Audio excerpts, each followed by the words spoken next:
En 1945, un vent nouveau souffle sur la France.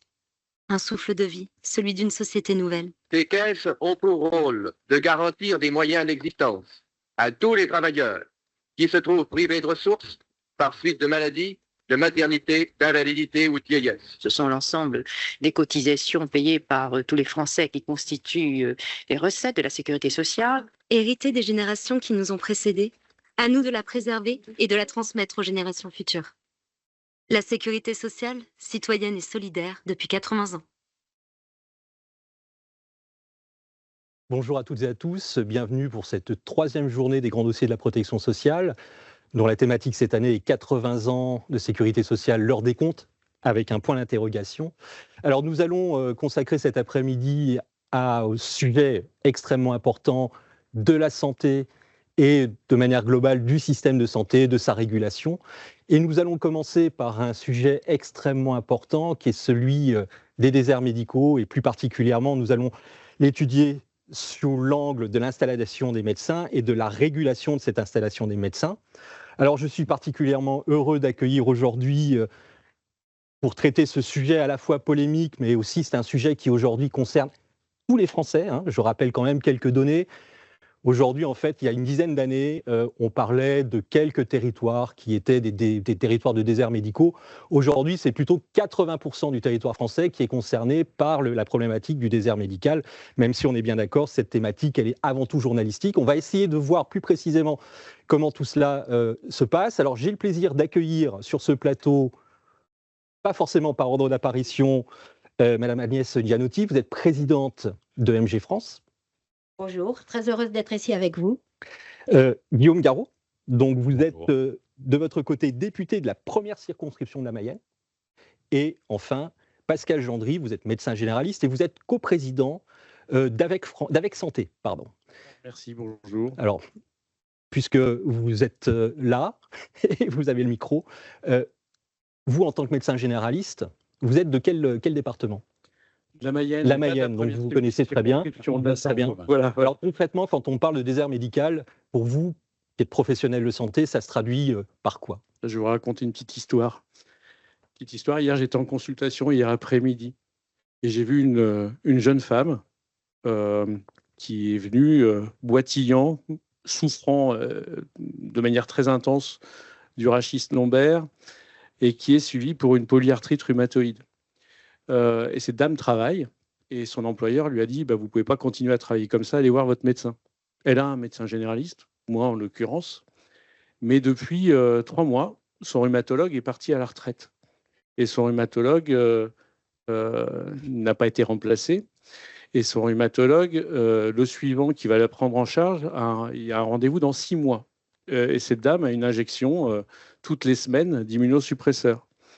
Et 6 mois sans ce traitement, ça va être compliqué. Et moi, pauvre médecin généraliste, je ne peux pas prescrire ce traitement immunosuppresseur parce qu'il est réservé à une prescription des rhumatologues.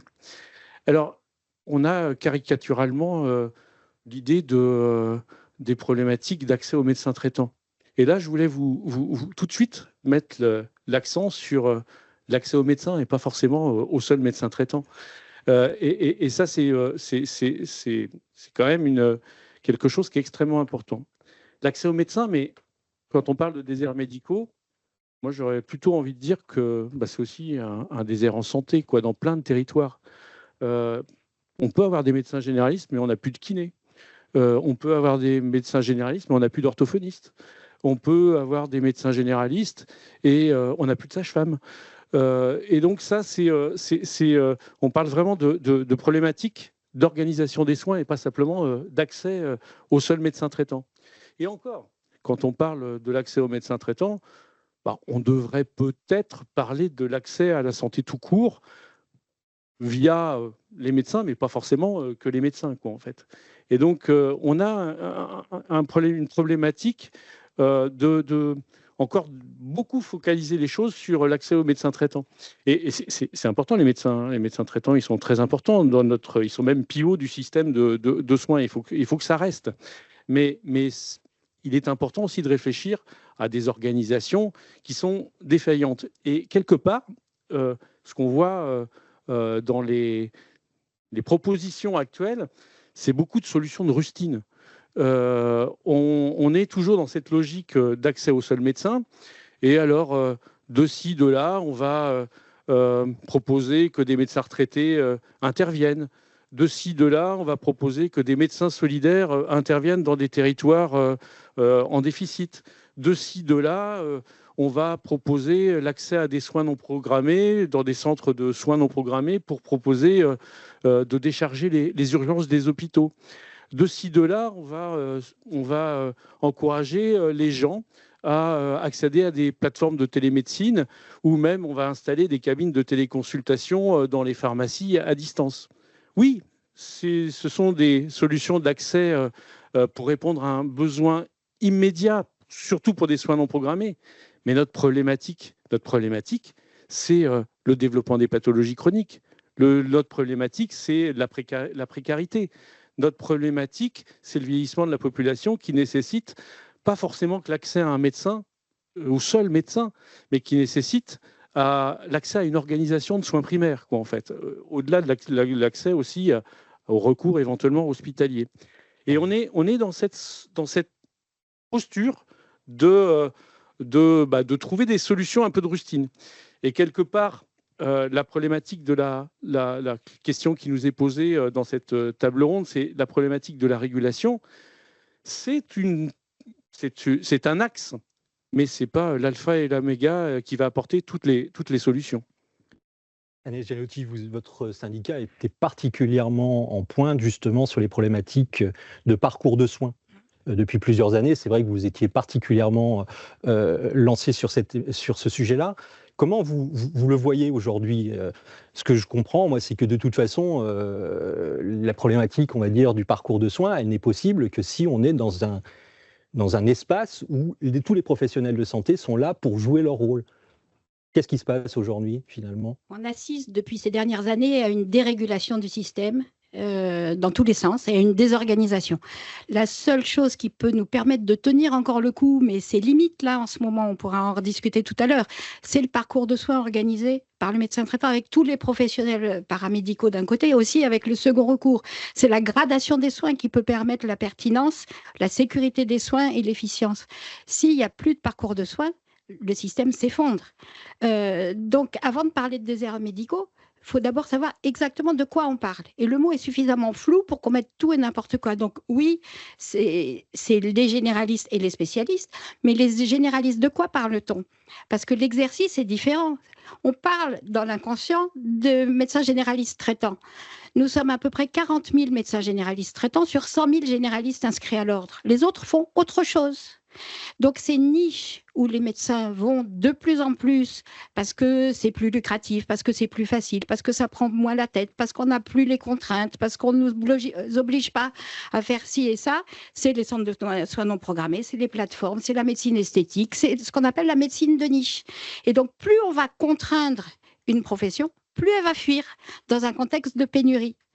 Vous avez aussi, est-ce qu'on parle de grande ruralité? Moi, je suis dans le 18e arrondissement à Paris, je suis dans un désert médical. Bon, si c'est que la grande ruralité, est-ce qu'on parle d'endroits où il n'y a plus de police, plus de guichets de l'assurance maladie, plus de postes, et on voudrait un médecin généraliste? Donc, c'est un ensemble aussi dans la grande ruralité. Et on parle d'accès territorial aux soins, n'oublions pas l'accès financier aux soins, qui vraiment est très, très problématique. Vous pouvez être dans un territoire où il y a beaucoup de médecins et où vous ne pouvez pas vous soigner. Donc, le mot désert médical, c'est un tout, c'est une globalité. Mais de quoi parlons-nous? Si on parle des médecins généralistes, il faut vraiment être en capacité de dire qui est médecin traitant. Et actuellement, les outils qu'on a, le zonage, ne prend pas ça en compte.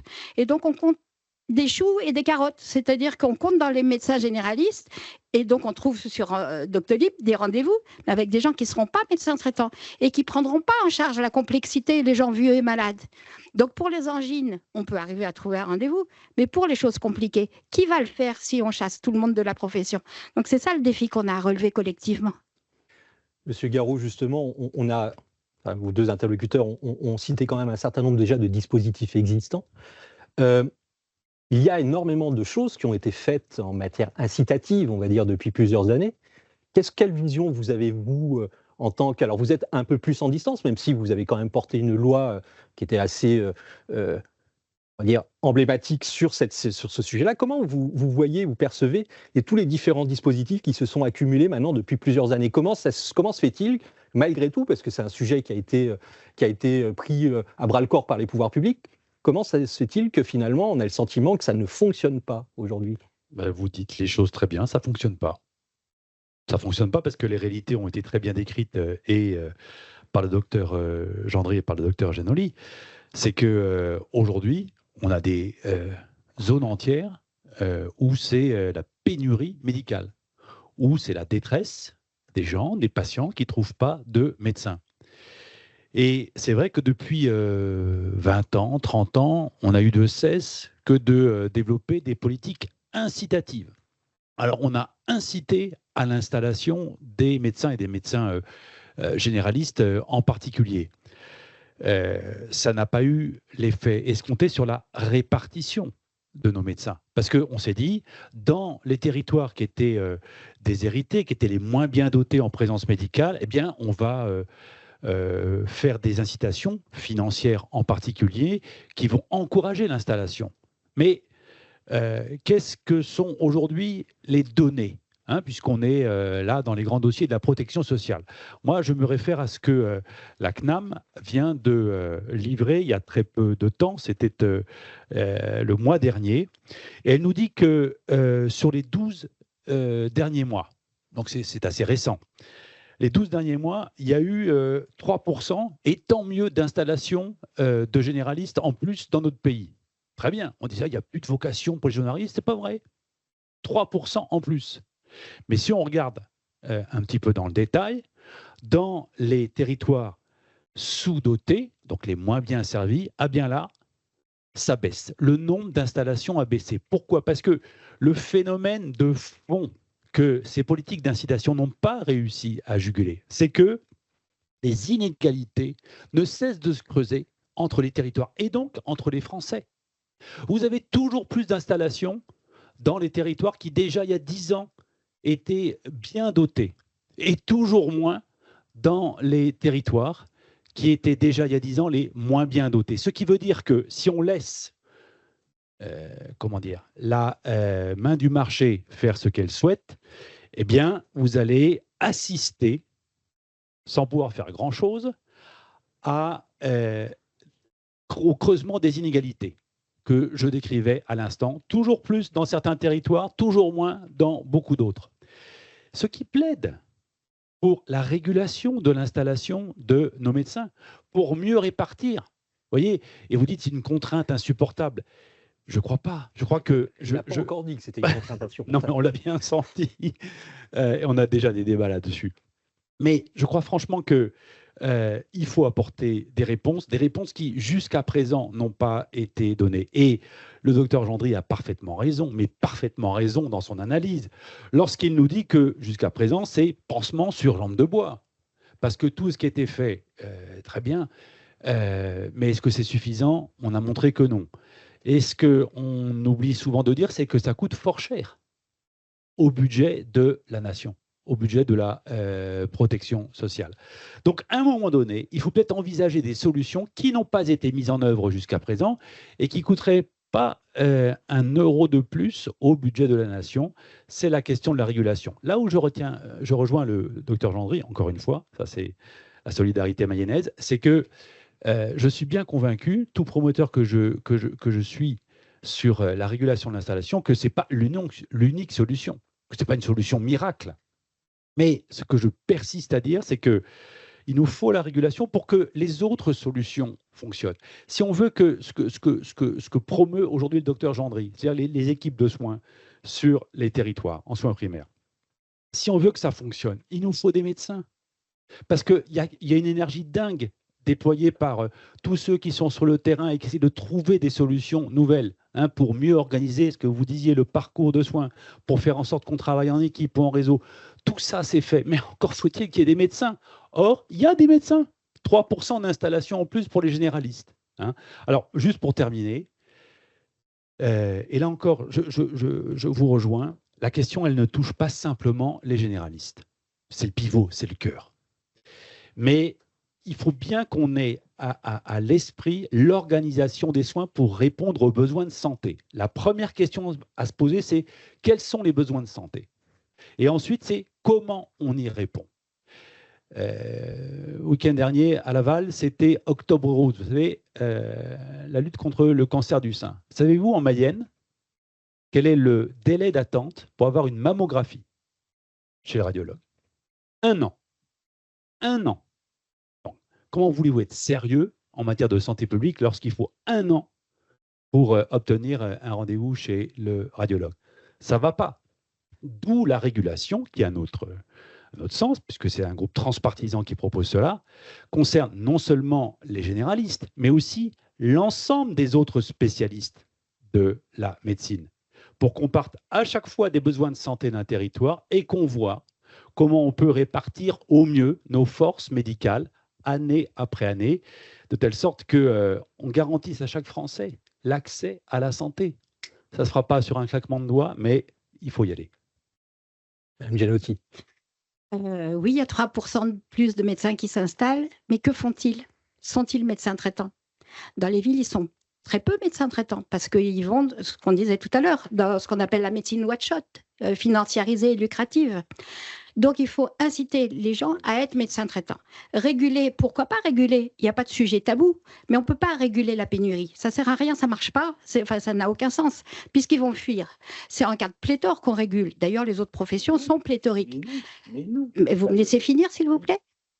Bon, en tout cas, ça n'a pas de sens. On est tellement en pénurie qu'il y a une fuite et qui est déjà réelle aujourd'hui.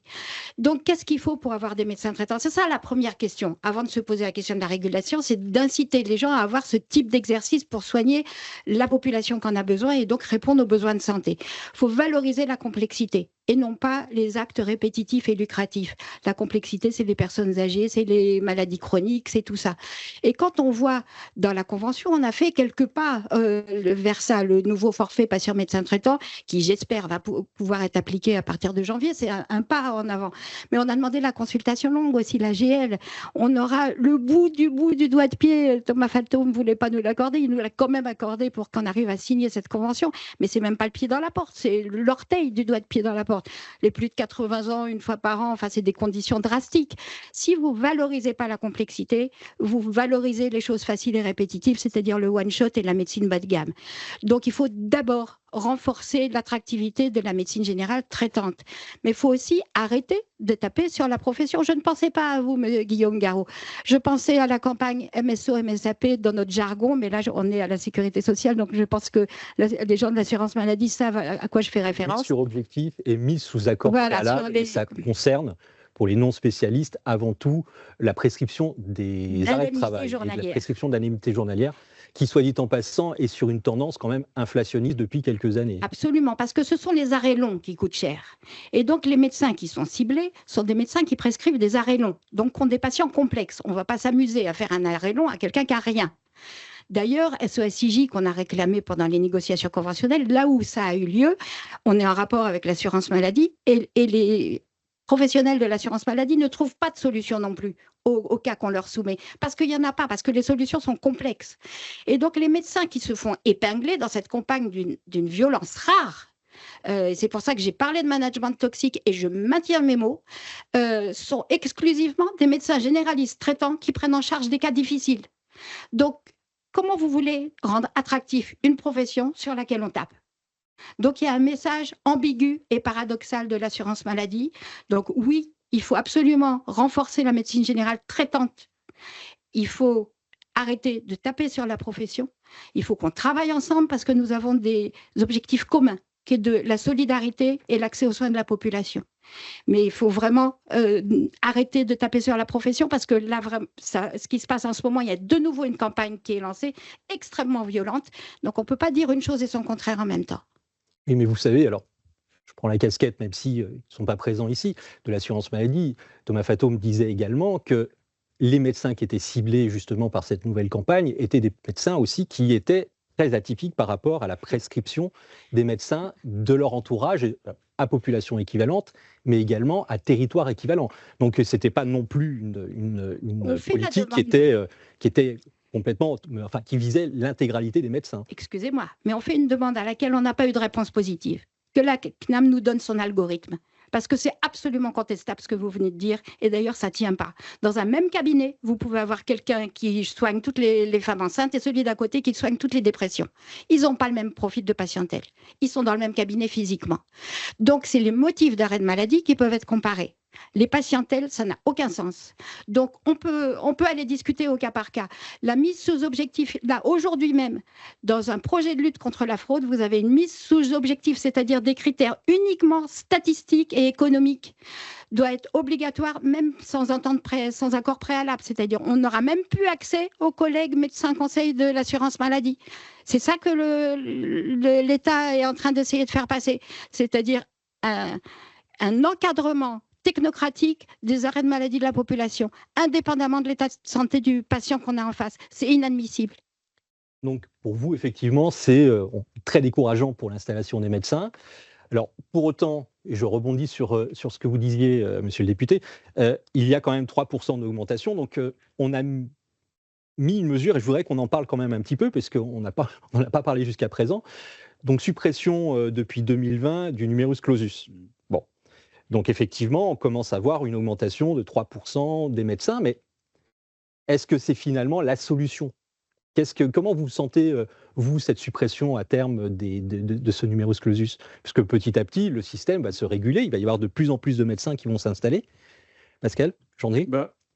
Il faut 2,3 médecins pour remplacer un médecin qui part à la retraite. Donc déjà, une partie de l'équation, elle est déjà avec des conditions particulières, en fait. Ça veut dire que par rapport au départ à la retraite, 2,3 médecins pour les remplacer. Et puis, quelque part aussi, le vieillissement de la population et les pathologies chroniques, ça aussi impose une évolution du travail, en fait. Et quelque part, il est logique, quelque part, que les médecins, alors à la différence de ce qu'on veut qu'ils fassent, prennent plus de temps pour ces situations-là qui sont de plus en plus complexes. Et peut-être que quelque part aussi, la problématique autour de la production de soins, elle va être aussi à appréhender. On va avoir des choses différentes, ça aussi, au niveau de la production de soins. De là, l'importance de la structuration, et j'espère qu'on en parlera après. Je voudrais quand même un petit peu revenir sur les problématiques de régulation, puisqu'on est là pour en parler. C'est la thématique, effectivement. Ouais, donc ça tombe bien. On a un problème avec la régulation, c'est quand même aussi, je reviens encore avec mon accès au deuxième recours. Oui, je comprends Agnès. Alors, accès au deuxième recours pour médecins tout le monde. Spécialistes d'organes, dont une grande partie font des dépassements d'honoraires. Et donc, du coup, ça aussi, ça limite la problématique de l'accès aux soins, surtout dans des zones où on n'a pas le choix, en fait. Donc, on a un petit problème d'accès aux soins et quelque part aussi, est-ce que c'est la régulation des installations ou est-ce qu'il ne faudrait pas faire un petit peu de ménage là-dedans, en fait. Donc, ça aussi, si on est politique et responsable et qu'on s'attaque à la régulation, regardons ce qui se passe, en fait. Il y a un rapport excellent du HCAM qui a été produit la semaine dernière sur ce sujet-là. Autre sujet, régulation aussi sur l'accès aux soins, mais il y a aussi plein d'hôpitaux et plein d'hôpitaux dans un territoire que je connais bien, la Mayenne, qui ont un petit peu de mal à assumer leur mission de service public, y compris pour l'accès aux soins et l'accès au deuxième recours, avec un hôpital public qui parfois refuse de prendre de nouveaux patients. Alors comment on fait dans ces cas-là ? Pourtant, il me semble que c'est l'hôpital public, donc une partie de la régulation et de l'orientation des professionnels, si ça marchait très bien, on n'en serait peut-être pas là aussi à l'accès aux consultations spécialisées. Et là, on a le même écueil sur la consultation spécialisée publique. Donc, régulation aussi à ce niveau-là. Vous proposez quoi, Monsieur Garot ? Mais docteur, moi je suis heureux de vous entendre plaider pour davantage de régulation. Finalement, c'est ça que vous proposez. Parce qu'on a le choix. Hein. Soit on laisse le système libéral, mais très libéral, déréglementé, est régulé, où chacun fait ce qu'il veut pour les tarifs des consultations. Chacun fait ce qu'il veut pour les lieux d'installation. Chacun fait exactement ce qu'il veut pour les types d'établissements. Mais je ne suis pas sûr qu'on réponde du coup aux besoins de santé. Parce que vous avez complètement raison de dire, docteur, que le problème de l'accès aux soins, c'est bien sûr géographique, mais c'est aussi financier. Parce que si vous allez, et vous le dites souvent, dans le sud de la France, en une ville qui s'appelle Nice par exemple, facialement, vous avez des médecins, généralistes et spécialistes, autres spécialistes, qui sont présents sur le territoire. Simplement, beaucoup sont en dépassement d'honoraires et parfois même hors Ondam. Donc, on a un vrai sujet là qui se pose, parce que ça limite considérablement, évidemment, l'accès aux soins pour toute une catégorie de population. Alors, bien sûr qu'il faut remettre sur le métier cette question de l'accès aux soins sur le plan financier. Mais voyez-vous, on est allé par étapes. Parce que moi, je veux bien aller, et j'y vais évidemment sur la question de l'accès financier. Soutenez-nous pour ça. On a besoin de vous entendre aussi là-dessus, pour dire qu'il faut sans doute davantage de régulation. Et j'espère bien aussi que vous nous soutiendrez pour que la régulation géographique soit aussi meilleure dans notre pays. Et puis enfin, et là je rejoins, parce que c'est un autre type de régulation, parce qu'on forme beaucoup de médecins généralistes, tant mieux. Et puis on a davantage d'installations. Mais comme vous le disiez très justement, si on regarde là encore dans le détail, il y a des installations qui se font sur la médecine esthétique, parce que c'est rémunérateur. J'ai même vu un ancien ministre de la Santé changer de spécialité pour nous annoncer qu'il allait faire de la médecine esthétique. Il n'y est plus. Hein. Oui, mais enfin, il nous l'a quand même annoncé, et puis il a finalement renoncé. Bon, ça va pas. C'est pas possible, ça. Et là aussi, il faudra encadrer. Là aussi, il faudra réguler. Et pourtant, je n'ai pas tout en commun avec lui, mais avec Yannick Noder, on avait au moins ça en commun. Hein, l'ancien ministre de la Santé qui voulait lui aussi qu'il y ait une régulation de l'accès à cette médecine esthétique, parce que, franchement, on ne forme pas. La nation, elle dépense de l'argent pour former nos médecins. Je rappelle que ce sont des études publiques et donc gratuites, hein, en termes de frais d'inscription. Mais on ne forme pas des cohortes de médecins pour qu'il y ait tous ces déséquilibres au final dans la répartition des choix d'exercice, en tout cas selon les spécialités. Et évidemment qu'il faut remettre ça aussi sur le métier, mais là aussi, ça suppose de vouloir réguler. Madame Gianotti, justement, sur les médecins généralistes, quelle est la position en fait, de votre organisation pour justement faire en sorte que des jeunes aujourd'hui qui se forment en médecine choisissent votre spécialité? Il me semble qu'on n'a pas encore évoqué ce qui, à notre avis, est le problème central aujourd'hui. Quel système de soins veut-on pour demain? C'est ça la question centrale. Et tout en découle. La financiarisation a détruit la radiologie. Est en train de la détruire. Les radiologues ne sont plus dans leur cabinet et vous avez effectivement des... Voilà. C'est plus de même mot. Voilà. Elle a détruit les laboratoires d'analyse médicale. Pareil, il n'y a plus de prise de sang l'après-midi, enfin le service est réduit, bras de fer avec l'assurance maladie pour les tarifs. Elle attaque maintenant le premier recours, elle nous attaque. C'est la financiarisation qui est derrière les centres de soins non programmés. C'est la financiarisation qui est derrière les plateformes de téléconsultation. C'est-à-dire qu'elle s'accapare tout ce qui est facile et lucratif et laisse de côté tout ce qui est difficile et moins lucratif. Le choix politique, c'est qu'est-ce qu'on soutient. Or, en ce moment, les contrôles, comme je disais, attaquent les médecins généralistes tout seuls dans leur cabinet, ou pas tout seuls, mais ceux qui sont en face des patients. Là, l'assurance maladie est intraitable. Où sont les contrôles sur les plateformes? Où sont les contrôles sur les centres de soins non programmés? On me promet que je vais voir les contrôles arriver. J'attends toujours. Donc, on dit on va les encadrer. Dans le PLFSS, là, vous avez un projet de loi un article qui prévoit, en décrivant toutes les dérives de ces centres de soins non programmés, mais qui leur crée un label. On a fait ça aussi avec les plateformes de téléconsultation. On va les encadrer. Et puis dedans, on les autorise à prendre des frais annexes total. Ils ont introduit les coupes-fils, c'est-à-dire que si vous donnez 10 € de plus par consultation, vous passez avant les autres. quelque chose de totalement inégal. C'est-à-dire qu'on encadre, mais quel est le résultat? Comment on dit qu'on encadre? On ne contrôle pas, et ceux qu'on contrôle, c'est les médecins traitants qui sont dans leur cabinet. Donc, quelle est la volonté politique? Moi, je m'interroge. On dérégule à tour de bras depuis quelques années. Au lieu d'organiser les professionnels entre eux, on les désorganise. Donc, qu'est-ce qu'on veut? La question posée, c'est ça. Quel système de soins on veut? Est-ce qu'on veut un système à l'américaine, et c'est ça la financiarisation, ou est-ce qu'on veut garder notre assurance maladie solidaire? Et là, aujourd'hui, je ne suis pas sûre qu'on veuille garder notre assurance maladie solidaire.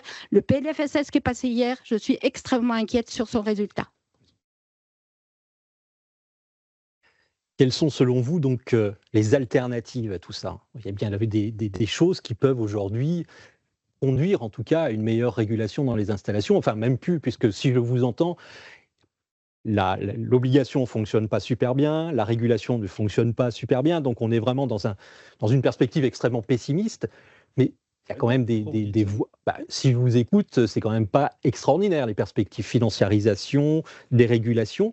L'obligation ne fonctionne pas. Il n'y a pas d'obligation aujourd'hui. Hein. Non. Bon, alors, on ne peut pas dire qu'elle ne fonctionne pas. Et dans ce que nous proposons, en tout cas moi, je ne propose pas une obligation de s'installer ici ou là. Il faut faire très attention à ce qu'on dit. La régulation de l'installation telle que nous la proposons dans notre groupe transpartisan, c'est l'idée de dire à nos médecins, n'allez pas vous installer dans les zones où il y a déjà suffisamment de médecins. Ça ne veut pas dire qu'on contraint les gens à aller s'installer ici ou là. On n'est pas en train de nommer ou d'affecter un médecin ici ou là. Donc, il faut bien faire attention à ce qu'on dit. Nous, ce que nous proposons, c'est la régulation. Et ce que l'un et l'autre plaidaient, et moi je vous rejoins, c'est qu'il faut davantage de régulation sur l'ensemble du système de santé.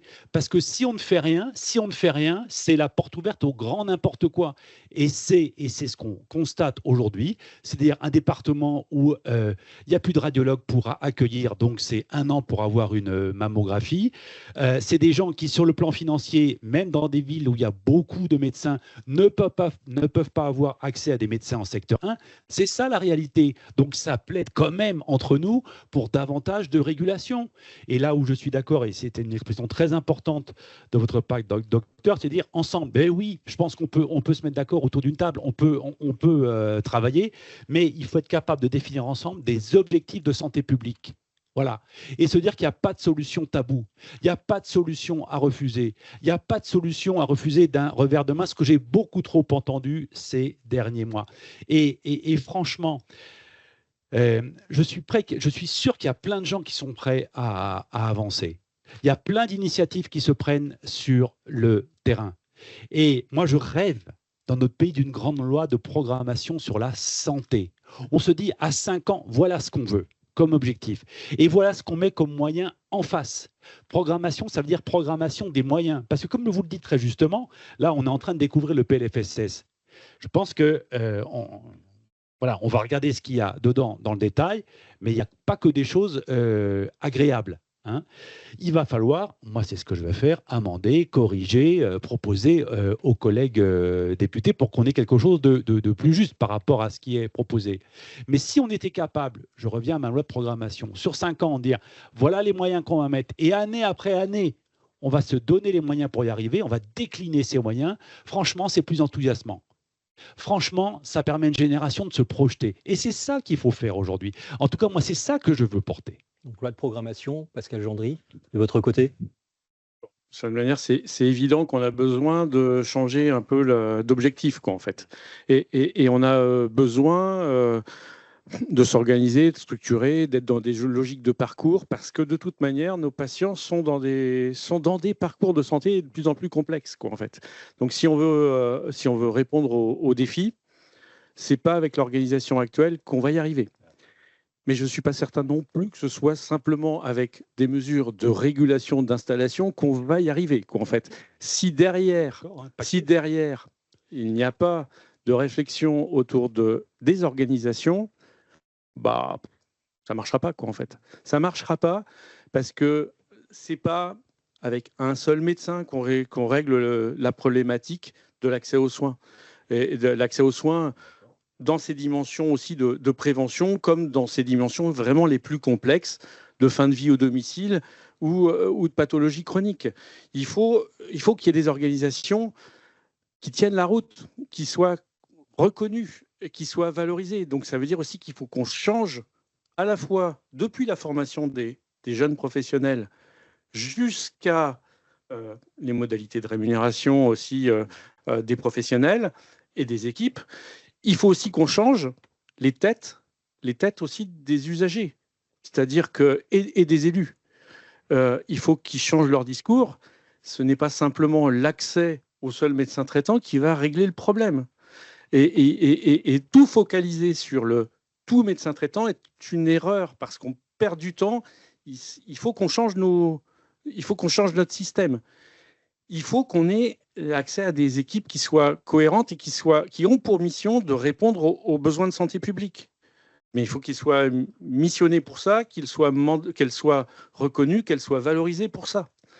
Donc ça veut dire qu'on ne peut pas se contenter de rustine. Il faut vraiment, bah oui, enfin, mais le contexte politique, il est quand même pas simple pour faire passer une loi santé. Enfin, je suis d'accord. Je suppose. Je suis le premier à le déplorer, mais c'est pas moi qui voulais la dissolution, figurez-vous.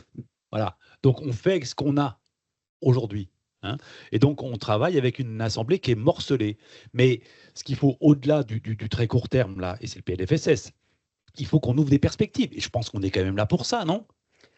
MSP, CPTS, donc ça a été des mesures qui se sont mises en place et des dispositifs qui commencent déjà un peu à irriguer le territoire national. Qu'est-ce que vous en pensez justement dans cette logique de parcours et de prise en compte de la santé, je veux dire, au niveau d'une population globale? De votre côté, toujours vous, M. Landry? Notre problème, c'est qu'on voit que ça augmente, mais on n'a pas l'impression qu'il y ait quand même une inflexion. Je rejoins Agnès sur vraiment ce qu'on veut, quoi, en fait, et enfin, quels sont les vrais objectifs. Est-ce que c'est des missions qu'on affecte aux professionnels de terrain, des professionnels de ville, et comment on les reconnaît, quoi, pour effectuer ces missions. Et donc, ça veut dire qu'il faut aussi appuyer les organisations. Je ne vois pas actuellement dans le modèle à la fois de reconnaissance juridique ou de reconnaissance financière une véritable volonté politique d'aller vers ça, quoi, en fait. Alors oui, on a une politique historique de structuration et de développement de l'hôpital et de soutien de l'hôpital. Je ne suis pas certain qu'on ait encore cette dimension au niveau de l'organisation des soins primaires. Et pourtant, l'un va avec l'autre. On ne peut pas faire l'un sans l'autre. Autrement, on s'expose à des difficultés d'accès. Monsieur Noty, vous êtes, encore une fois, vous avez porté ces dispositifs et vous étiez plutôt allant. Vos adhérents et vous-même, vous en pensez quoi aujourd'hui? Ces dispositifs sont utiles, mais ils ne sont pas l'alpha et l'oméga. Tout ne dépend pas de ces dispositifs-là. Donc, il ne faut pas non plus les charger trop, parce qu'au bout d'un moment, ça perd son sens. S'il n'y a plus de médecins, s'il n'y a plus de professionnels, vous pouvez faire tous les dispositifs que vous voulez, ça ne marchera pas. Donc, ces dispositifs sont utiles, il faut absolument les continuer, mais tout ne passe pas par là. Moi, je voulais dire que je suis à la fois optimiste et à la fois pessimiste. Optimiste parce que je vois sortir des études des jeunes extrêmement bien formés, des médecins généralistes qui sortent de l'université, qui connaissent leur métier, qui feront d'excellents médecins traitants et qui sont très motivés pour leur métier. Donc ça, c'est le côté positif. J'en veux énormément aux politiques, énormément, quels qu'ils soient au sens large, qui, dans une course à l'échalote de mesures de communication à courte vue, décourage tout le monde. Et le marasme, il n'y a pas d'autre mot autour de la mise en place de la 4e année, est à cette image-là. Du coup, on aboutit à des étudiants qui sont vraiment en très mauvais état psychologique aujourd'hui parce qu'ils ne savent absolument pas de quoi demain sera fait. Et on parle de les inciter à s'installer. Comment vous voulez faire ça quand vous ne les entendez pas, vous ne les respectez pas, quand on parle de la ville alors qu'on les met dans une logique hospitalière dont ils ne veulent plus, ce n'est pas ça qu'ils veulent faire. Donc on n'entend pas les jeunes alors qu'ils sont vraiment bien formés et de qualité. Donc la première des choses, c'est de les entendre, c'est de valoriser leur installation, c'est de valoriser la complexité et l'exercice du médecin traitant. Et là, après, on peut décliner, on peut faire MSP, CPTS, tout ce que vous voulez. Mais c'est seulement après, il vous faut des professionnels. Et les professionnels, en ce moment, ils commencent à être sacrément découragés par ces mesures qui ont ni queue ni tête, quoi. Monsieur Garot.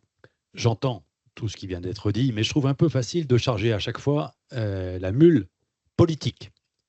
Comme si les organisations syndicales n'avaient aucune responsabilité dans ce qu'on vit aujourd'hui. Juste un mot quand même sur le numerus clausus. Alors, évidemment, vous me direz, ah bah c'était il y a 30 ans. Mais enfin, qui a accepté, plaidé même, pour le numerus clausus, c'est-à-dire former moins de médecins, si ce n'est nos syndicats de médecins, qui à l'époque considéraient qu'il fallait faire très attention parce qu'il y avait trop de médecins arrivés et ça allait faire moins pour chacun en termes de consultation et donc de revenus. Et donc on a dit serrer la vis, pitié, serrer la vis. Voilà ce qu'on entendait. Enfin, mes prédécesseurs, moi je n'étais pas élu à l'époque. Mais donc ce que je veux dire, c'est que c'est un effet de la régulation de l'époque alors. Mais ce que je veux dire, non mais je vais y venir. Ce que je veux dire, c'est que chacun a une responsabilité. Et c'est trop facile de charger toujours l'autre. Et que si on veut s'en sortir, je reviens à ce que je disais, il va falloir se mettre autour d'une table et définir ensuite, ensemble, des objectifs de santé publique qui se traduiront dans une politique. Et moi, je suis législateur, je crois beaucoup à cette loi de programmation dont je vous parlais. Mais si vous commencez par dire c'est la faute des autres, et moi j'ai rien à voir là-dedans, franchement, vous ne serez pas crédible. Je le dis pas simplement pour vous, hein, mais pour l'ensemble des organisations. Et je pense que notre société, elle est tellement fracturée aujourd'hui qu'on a besoin à un moment donné de remettre de la raison et de changer aussi de discours, de méthode et de façon de travailler. Parce que regardez, sur le terrain, franchement, on bosse bien. Hein. Quand les professionnels ont besoin de se tourner vers les élus, on trouve des solutions. Eh ben moi, je suis convaincu qu'au plan national et général, on peut aussi avancer avec cet état d'esprit-là. En tout cas, moi, je plaide pour ça. Madame Gianotti. Ça me fait rire. Bon, je ne vais pas vous ressortir tous les articles de presse des alertes que mon syndicat a fait sur la démographie médicale, des demandes qu'on a qui ne sont pas honorées d'avoir un observatoire de la médecine générale pour savoir qui fait quoi. Enfin, on n'est pas entendu. Donc, effectivement, peut-être vous pouvez me critiquer parce qu'on n'est pas assez entendu. OK, mais on fait ce qu'on peut. Quand je disais les politiques au sens large, je parle des mesures et des lois qui sont passées et des mesures de dérégulation que j'ai vues depuis ces dernières années. C'est ça que quand je parle des politiques, c'est à ça que je fais référence. Je fais référence aux choses qui ont été mises en place et qui déconstruisent le système de santé. Donc ça, c'est quand même fondamental. Et on a beau faire du lobby, quand on a réduit les syndicats en disant les corps intermédiaires, ça ne m'intéresse pas, on va les évincer du débat public, bon, on a la place, on essaye de... Voilà, donc je pense que c'est important qu'on ait justement une place dans le débat public pour se faire entendre. Donc, allons-y, mettons les corps intermédiaires. Et une loi santé, justement. Une loi santé, oui, favorable. Mais si on commence par un PLFSS à 0,9, ça veut dire que de toute façon, comme hier, hein, ce qui est écrit dans le projet de loi, une inflation à 2%, ça veut dire que de toute façon, dans la loi santé, puisque c'est ça le PLFSS, c'est écrit qu'on ne peut pas respecter ce 0,9, puisque de toute façon, avec des besoins de santé qui augmentent et une inflation à 2%, on va directement dans le mur. Donc, et tout le monde le sait. Donc, ça veut dire qu'il n'y a plus de convention, il n'y a plus de négociation, que la loi passe par-dessus et que tout le système de dialogue social est mis par terre. C'est ça le PLFSS d'hier. Donc, une loi de santé, mais laquelle ? Alors, comme je vois que le temps tourne, puisqu'il est 18, je vais vous demander, puis pour terminer et conclure cette table ronde, donc on a dit beaucoup de choses autour de cette installation des médecins. Si vous deviez en fait me proposer en 2 minutes une mesure qui, aujourd'hui, pour vous tient à cœur et qui pourrait permettre de sortir de cette situation, quelle serait-elle ? Pascal. Commencez par moi, en fait. Mais parce que je tourne, en fait. D'accord, ok. Ça permet aux autres de réfléchir. C'est effectivement, vous avez la tâche pas facile. Oui, c'est ça, merci. Déjà que je ne devais pas participer à cette plénière, là déjà, donc en plus... non, bah, je pense qu'il faut quand même qu'on change de logiciel, quoi, en fait. Là, on a besoin de changer de logiciel. Il faut qu'on se base quand même sur les valeurs. 80 ans de la Sécu, c'est un bien commun. C'est un bien commun et il faut que ça dure, quoi, en fait. Mais il faut aussi qu'on fasse face, qu'on prenne en compte les évolutions des besoins de la population, des professionnels. Et pour y répondre, bah, il faut qu'on imagine, qu'on développe des équipes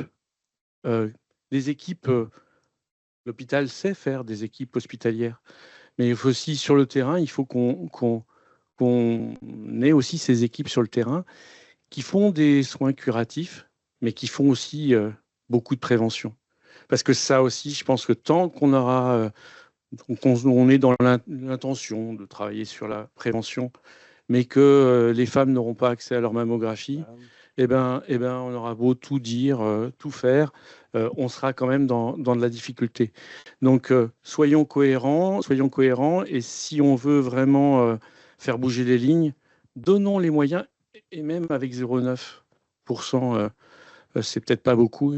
Je pense qu'il faut quand même aussi investir dans cette santé, mettre des moyens dans la santé, sans doute mieux réfléchir à cette répartition entre la ville, l'hôpital, le secteur médico-social, les complémentaires, tout ça. Enfin voilà, il faut peut-être aussi remettre un peu tout ça d'aplomb. Attention au risque de financiarisation, parce que ça aussi, quelque part, c'est vraiment ce qui nous pend au nez. C'est vraiment, je ne sais pas si dans 20 ans, on sera là pour les 100 ans de la Sécu dans ces cas-là. Attention, parce que ça, c'est vraiment le gros danger. Mais si on travaille ensemble, peut-être qu'on peut y arriver. On travaille ensemble. Attention à la financiarisation. Guillaume Garot. Pascal Gendry a complètement raison de revenir sur les 80 ans de la Sécu, parce que c'est quand même une idée magnifique, et puis c'est une réalité qu'il faut défendre. Moi, j'ai envie de défendre aussi l'accès de tous à la santé. Et aujourd'hui, cet accès il est mis à mal, pour les raisons qu'on vient d'évoquer durant notre débat. Donc, on parlait de loi de programmation tout à l'heure. Ben, si tout simplement, c'était faire en sorte que chacun dans notre pays, quel qu'il soit, où qu'il habite, puisse avoir accès à des soins de qualité. Si ça, c'était le nouvel horizon qui mobilise l'ensemble des acteurs. C'était ce que Pierre Laroque, vous savez, dans mais il a raison, mais inspirons-nous de ces Pierre Laroque disait en 1945. Mais bien évidemment. Et aujourd'hui, adapté aux défis de 2025, on a posé là les enjeux autour de la financiarisation qui gagne aussi les pharmacies. Disons-le, on ne l'a pas du tout évoqué. La question de la formation, la question de l'organisation des soins sur le plan territorial, et Pascal Gendry connaît ça mieux que personne ici, la régulation de l'installation pour mieux répartir, enfin c'est quand même d'intérêt public, d'intérêt général. Je suis sûr qu'on peut faire quelque chose de beau, de grand, et encore une fois, qui redonne de l'espoir. Alors l'espoir évidemment aux patients, de pouvoir avoir accès à des soins de qualité près de chez lui. Et puis, espoir aussi aux soignants, aux professionnels qui doivent se dire, ben voilà, la visibilité, elle est là, la perspective, elle est ouverte. Et si je suis jeune et que j'ai envie maintenant d'embrasser la carrière médicale, ben je sais ce que sera demain. Et bien ça, c'est très motivant.